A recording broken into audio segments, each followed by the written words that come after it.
আমরা তিনটি যুক্তবর্ণ শিখবো। আপনারাও দেখুন কি কি আমি লিখি। জ্ঞান, গঞ্জ, ব্রাহ্মণ। দেখুন কিভাবে লিখি জ্ঞান। প্রথম দিব আমরা বুটকার জ, পরে দিব যুগ, পরে দিব নিয়, পরে আকার দিব একটি আকার, পরে দৈন্তান্ন জ্ঞান। দ্বিতীয় দিব আমরা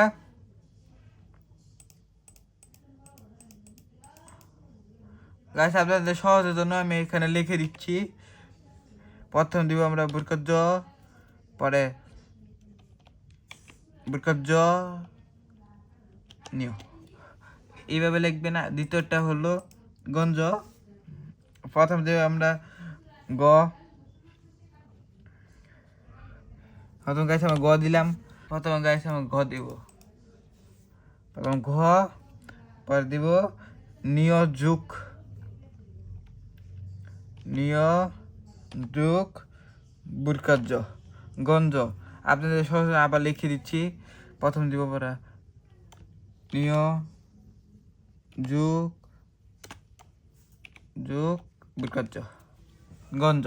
পরে গাছ তৃতীয় নাম্বারটা হলো ব্রাহ্ম। প্রথমে বেকে বা হ যুগ ম, হ যুগ ম ব্রাহ্ম। মধ্যাহ্ন দিব এখন ব্রাহ্ম। আর এখানে সমান হ হ যুগ ম। এখন গাইস এই তিনটি যুক্তবর্ণ আপনাদের শিখে গেলে। আরও যদি যুক্তবর্ণ শিখতে চান তাহলে কমেন্ট, আপনারা পরে ভিডিও দেখবেন। আর বেশি করে লাইক, সাবস্ক্রাইব, কমেন্ট করবেন।